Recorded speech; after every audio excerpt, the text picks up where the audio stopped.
नमस्कार मित्रों, स्वागत है आप सभी का आपके अपने YouTube चैनल शिवात क्लासेस पर। आज हम लोग डीएलएड सेकेंड सेमेस्टर के अंतर्गत एक नया टॉपिक शुरू करेंगे, हिंदी शिक्षण। और जो भी लोग आप सभी लोग जो डीएलएड सेकेंड सेमेस्टर में तैयारी कर रहे हैं या किसी भी सेमेस्टर में, सभी सेमेस्टरों में लगभग ये सब चीज़ें आती हैं, तो आप हमारे चैनल को ज़रूर सब्सक्राइब कर लें। इसके अंतर्गत आपको जो फर्स्ट पेपर है उसके भी कई चैप्टर पढ़ाए जा चुके हैं, सेकंड पेपर के भी कई चैप्टर पढ़ाए जा चुके हैं, जो आपको प्लेलिस्ट में जाकर के वर्तमान भारतीय समाज और प्रारंभिक शिक्षा के नवीन प्रयास शिक्षण कौशल नाम से 2 अलग अलग प्लेलिस्ट हैं, उसमें मिल जाएंगे। आज से हम शुरू करेंगे यहाँ पर अपना हिंदी शिक्षण। और इसका जो पहला चैप्टर है आपका, उस पहले चैप्टर का नाम है कहानी, लोक कथा, रोचक प्रसंगों को ध्यानपूर्वक सुनना व याद करना। ये हमारा पहला चैप्टर है। कहानी, लोक कथा और रोचक प्रसंगों को ध्यानपूर्वक सुनना व याद करना। एक क्रम से बिल्कुल सीक्वेंस में चलेंगे और ये सारा जो हिंदी का सिलेबस है आपका, जो 25 नंबर का आता है, वो आपको पूरा करा दिया जाएगा। इसमें कुछ शिक्षण का पार्ट है और कुछ व्याकरणिक पार्ट है, तो वो दोनों आपको अलग अलग कराए जाएंगे। तो अगर हम बात करें, आज सबसे पहले हम बात करेंगे कहानी की। तो कहानी क्या है? देखिए, कहानी वर्तमान से में भी है और प्राचीन काल में भी चलती थी।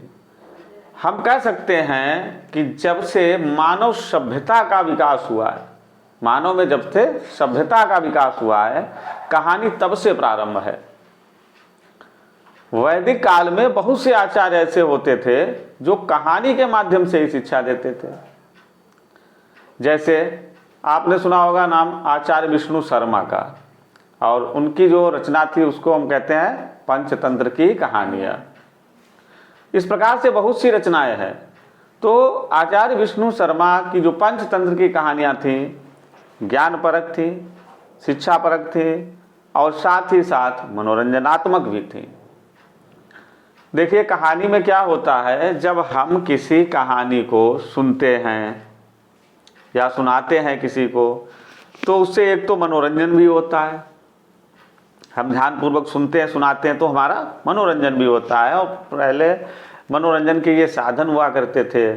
जब छोटा बच्चा होता था, रात में सोता था, तो दादी नानी उसको कहानियाँ सुनाती थी, विभिन्न प्रकार की कहानियाँ सुनाती थी। और हम लोग भी बहुत सी कहानियाँ सुन करके ही बड़े हुए हैं। तो कहानी का हमारे जीवन में बहुत महत्व है। कहानियाँ कई प्रकार की होती हैं। ज्ञानपरक कहानियाँ हैं, जैसे अगर हम किसी महापुरुष की कहानी को सुनते हैं तो हम उसके आदर्शों को, उसके आचरणों को ग्रहण करने का प्रयास करते हैं कि उसने अपने जीवन में क्या किया, हम भी उसके जैसा कार्य करें। जैसे राजा हरिश्चंद्र की कहानी हो गई, गौतम बुद्ध जी की कहानी हो गई, महावीर स्वामी जी की कहानी हो गई, रामचंद्र जी की कहानी हो गई। तो इस प्रकार की बहुत सी कहानियाँ होती थी। कुछ नीति परक कहानियाँ होती थी, जैसे पंचतंत्र की कहानियाँ नीति परक कहानियाँ हैं। उनमें कहानी सुनाने के बाद में जो आचार्य होते थे, जो गुरु होते थे, वो बालक से प्रश्न पूछते थे। पहले वो पूरी कहानी सुना देते थे, उसके बाद एक प्रश्न पूछते थे कि इस कहानी से आपको क्या शिक्षा मिली। अब बालक जब पूरी कहानी सुन लेता था, अगर उसने ध्यान से कहानी सुनी है, तब वह बता देता था कि इस कहानी से हमें ये शिक्षा मिली है। और यदि वह मूल विषय वस्तु से हट जाता था, भटक जाता था, तो फिर आचार्य बताता था कि देखो, इस कहानी से हमें ये शिक्षा मिली है, हमें ये कार्य नहीं करना चाहिए, या हमें ऐसे आचरण करना चाहिए, किस प्रकार का व्यवहार करना चाहिए, ये आचार्य बताते थे। तो कहानी का अगर आपसे पूछा जाए संबंध किस युग से है, तो जब से मानव सभ्यता का जन्म हुआ है तब से कहानी का भी जन्म हुआ है। यानी कहानी और मानव सभ्यता दोनों एक दूसरे के समानांतर चलते हैं। जब से कहानी जन्म हुआ तब से, जब से सभ्यता आई तभी से कहानी। जब से मानव में सभ्यता का प्रादुर्भाव हुआ तब से वो कहानी सुनने लगा। अब शिक्षा के क्षेत्र में भी कहानी का अपना बहुत बड़ा योगदान रहता है। हम लोग जो अभी आपको बताया, प्राचीन काल में तो बहुत से गुरु ऐसे भी होते थे जो केवल कहानी के माध्यम से ही शिक्षण कार्य करते थे, होते थे। और उनमें से ज़्यादातर नीतिपरक कहानियाँ सुनाते थे, नीति की कहानियाँ, जिससे बालकों को नीति की शिक्षा मिल जाए। रोचक और कहानी शिक्षाप्रद भी होती है, रोचक भी होती है, मनोरंजनात्मक भी होती है। कहानी के संबंध में अब हम कुछ इसकी परिभाषाएं अगर देखें या हम कुछ विचार देखें, तो सबसे पहले विचार हम देखेंगे मुंशी प्रेमचंद जी के। तो मुंशी प्रेमचंद जी ने कहानी के विषय में कहा है कहानी एक ऐसी रचना है जिससे जीवन के किसी एक अंश या एक मनोभाव को प्रकट करना ही लेखक का उद्देश्य होता है। उसके चरित्र, उसकी शैली, उसका कथान्यास उसी एक भाव को पुष्ट करते हैं। ये किसके विचार हैं? मुंशी प्रेमचंद जी के। तो मुंशी प्रेमचंद जी कहते हैं कहानी एक ऐसी रचना है, कहानी एक ऐसी रचना है जिसमें जीवन के किसी एक अंश, जीवन के किसी एक अंश, देखो अगर आप पूरी कहानी पढ़ेंगे तो पूरी वो कहानी ना होकर के पूरा काव्य हो जाएगा। अगर हम किसी के पूरे जीवन का वर्णन पढ़ें, जैसे अगर आप रामायण पढ़ रहे हो, आप रामचरितमानस पढ़ रहे हो, तो वो तो पूरे काव्य हो गए। लेकिन अगर हम वहां से किसी एक मनोभाव को या किसी एक अंश को प्रकट करें तो वह क्या हो जाती है? कहानी हो जाती है। जैसे सीताहरण कैसे हुआ, अगर हम इतना ही कहें तो वो कहानी है। लेकिन अगर जन्म से लेकर के पूरा वनवास तक का पूरा वर्णन करें तो वो पूरा क्या हो जाएगा? काव्य हो जाएगा, ग्रंथ हो जाएगा पूरा। तो कहानी क्या है? एक अंश या एक मनोभाव को प्रकट करना ही लेखक का उद्देश्य होता है। लेखक का कहानी के में उद्देश्य क्या होता है? किसी एक अंश को प्रकट करना या किसी एक मनोभाव को प्रकट करना, ये लेखक का उद्देश्य होता है। किसमें? कहानी में। उसके चरित्र, किसके, जिसका वह कहानी कह रहा है, उसके चरित्र, उसकी शैली क्या है। देखो कहानी में शैली का भी बहुत ध्यान रखा जाता है। शैली सुंदर होनी चाहिए, सुशील होनी चाहिए, समझ में आनी चाहिए। आप बहुत क्लिष्ट भाषा में लिखे हो, बहुत क्लिष्ट लिखे हो, तो अच्छे लोग समझ नहीं पा रहे हैं, तो उस कहानी का भी कोई मतलब नहीं है। शैली बहुत ही सरल होनी चाहिए। तो शैली, उसका कथान्यास क्या है? कथान्यास उसका क्या है? सब उसी एक भाव को क्या करते हैं? पुष्ट करते हैं। एक ही भाव को क्या करते हैं? पुष्ट करते हैं। ये किसके विचार है?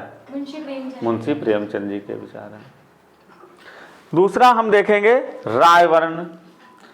रायवर्ण जी कहते हैं कि प्रत्येक शिक्षक को यह प्रयत्न करना चाहिए कि वह एक अच्छा कहानी सुनाने वाला बन जाए। तो रायवर्ण जी शिक्षक के जीवन में कहानियों का बहुत बड़ा स्थान मानते हैं और क्या कहते हैं कि प्रत्येक शिक्षक को यह प्रयत्न करना चाहिए कि वह एक अच्छा कहानी सुनाने वाला बन जाए। यानी प्रत्येक शिक्षक अगर वो कहानी सुना रहा है तब तो बहुत अच्छी बात है, नहीं तो उसे प्रयत्न करना चाहिए कि वह एक अच्छा कहानी सुनाने वाला बन जाए, प्रत्येक शिक्षक बन जाए। किसी भी निपुण शिक्षक को कोई बात इतनी सहायता नहीं करती है जितनी कि कहानी सुनाने की निपुणता। कहानी सुनाने में शिक्षक जितना निपुण होगा, उसका जो पढ़ाने का शिक्षण कार्य है, जो पढ़ाने का तरीका है, वह उतना ही अच्छा होगा।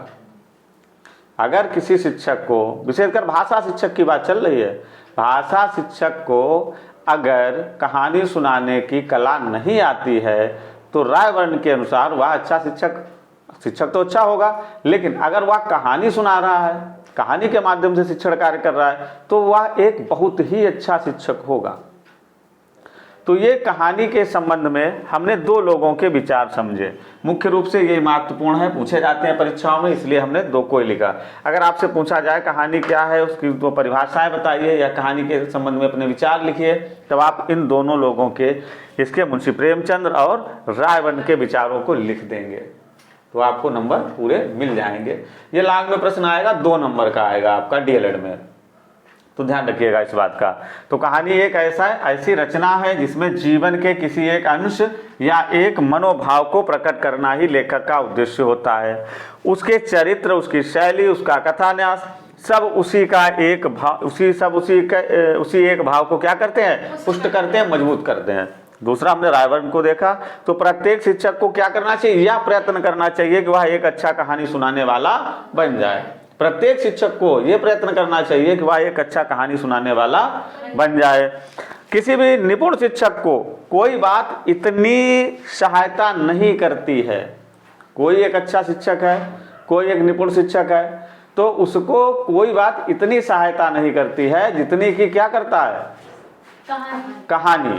कहानी सुनाने की कला, कहानी की निपुणता जितनी सहायता करती है उतनी और कोई बात सहायता नहीं करती है। तो ये हमने दो बातें देखी। अब हम इसके आगे की चर्चा करेंगे। तो अब हम बात करेंगे कहानी शिक्षण के उद्देश्यों की। तो पहला उद्देश्य है ज्ञान को सरल और रोचक रूप में प्रस्तुत करना। शिक्षक जो भी प्रस्तुत करने जा रहा है कहानी के माध्यम से वह सरल भी हो जाता है और रोचक भी हो जाता है। तो ज्ञान को सरल रूप में और रोचक रूप में प्रस्तुत करना यह कहानी शिक्षण का पहला उद्देश्य है, बहुत महत्वपूर्ण उद्देश्य है। यानी जो भी आप पढ़ाने वाले हैं, जो भी बताने वाले हैं, वो सरल रूप में और रोचकता के साथ में आप प्रस्तुत कीजिए। दूसरा, छात्रों को भाषा की विभिन्न शैलियों से परिचित कराना। भाषा की जितनी भी शैलियां हैं, कहानी के माध्यम से आप सभी शैलियों का प्रयोग कर सकते हैं, तो सभी प्रकार की शैलियां बालक को समझ में आ जाएंगी। अगला है छात्रों में विचार, कल्पना व तर्क शक्ति को विकसित करना। छात्रों के अपने विचारों को विकसित करना, कल्पनाओं को विकसित करना और जो तर्क शक्ति होती है, निर्णय शक्ति होती है, उसका भी विकास करना। छात्रों की मौखिक और लिखित दोनों प्रकार की मौखिक व लिखित अभिव्यक्ति को विकसित करना। छात्रों की मौखिक अभिव्यक्ति यानी मुख से बोलना, लिखित अभिव्यक्ति लिखकर बताना। अभिव्यक्ति क्या है, अपने विचारों को प्रकट करना। तो इनका भी विकास होता है इसके माध्यम से, कहानी के माध्यम से। तो ये कहानी शिक्षण का उद्देश्य है। छात्रों में भावात्मक और चारित्रिक भावनाओं का विकास करना। भावनात्मक भावनाएं और चारित्रिक दोनों प्रकार की भावनाएं, उनको विकसित करना। क्योंकि जब कहानी सुनते हैं तो पता चला हम हरिश्चंद्र की कहानी सुन रहे हैं तो हरिश्चंद्र का चरित्र हम अपने में उतारने का प्रयास करेंगे जिस महापुरुष की कहानी सुनेंगे। तो ये उसका उद्देश्य होता है। छोटी व कठिन बातों को क्या करना, सरल बनाकर सुनाना। बहुत कठिन बातें हैं, छोटी बातें हैं, उनको बहुत सरल तरीके से कहानी के माध्यम से आप बता सकते हैं। तो कुछ विद्वानों ने तो ये भी कहा है कि व्याकरण का ज्ञान भी बच्चों को कहानी के माध्यम से कराओ, खेल खेल के माध्यम से कराओ, कहानी के माध्यम से कराओ, व्याकरण तक का ज्ञान। तो जितने भी प्रकार के हमारे शिक्षा शास्त्री हुए हैं उन्होंने कहानी को लगभग सभी ने बहुत ज़्यादा महत्व दिया है। लेकिन काल्पनिक कहानियों का स्थान हमारे शिक्षण में नहीं होना चाहिए। और विशेषकर मारिया मांटेसरी ने कहा है कि ये परियों की कहानी, ये जो काल्पनिक कहानी है, ये बालकों को नहीं सुनानी चाहिए। उन्हें अच्छी कहानी सुनाओ, शिक्षाप्रद कहानी सुनाओ जो उनके जीवन के लिए आवश्यक है। छात्रों में साहित्य के प्रति रुचि विकसित करना।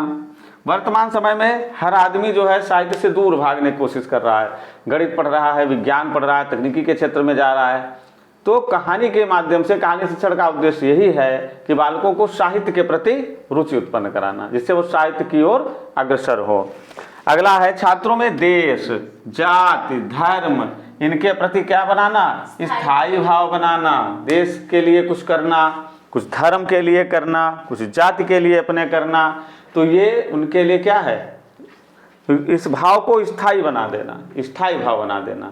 तो ये कहानी शिक्षण के क्या थे, हमारे उद्देश्य थे। पहला है ज्ञान को सरल और रोचक रूप में प्रस्तुत करना। दूसरा, छात्रों को भाषा की विभिन्न शैलियों से परिचित कराना। छात्रों में विचार, कल्पना व तर्क शक्ति को विकसित करना। छात्रों की मौखिक व लिखित अभिव्यक्ति को विकसित करना। छात्रों में भावात्मक व चारित्रिक भावनाओं का विकास करना। छोटी व कठिन बातों को सरल बनाकर सुनाना। छात्रों की साहित्य में रुचि विकसित करना। छात्रों में देश, जाति तथा धर्म के प्रति स्थायी भाव बनाना। तो ये शिक्षण के उद्देश्य थे। अब इसके बाद में हम पढ़ेंगे कहानी के प्रकार या कहानी के भेद कितने हैं और कहानी की विधियां कितनी हैं। इनका वर्णन हम अपने अगले वीडियो में करेंगे। छोटे छोटे वीडियो बनाएंगे और आप इसको पढ़िए और नोट्स इसके तैयार कीजिए, आपको पूरा पेपर मिलेगा, पूरा पेपर आप करके आएंगे। लेकिन थोड़ा सा ध्यान से पढ़िए और उसके नोट्स जरूर बनाइए। अगर ये वीडियो आपको पसंद आए तो हमारे चैनल को सब्सक्राइब कीजिए, लाइक कीजिए और दोस्तों के साथ शेयर कीजिए। धन्यवाद।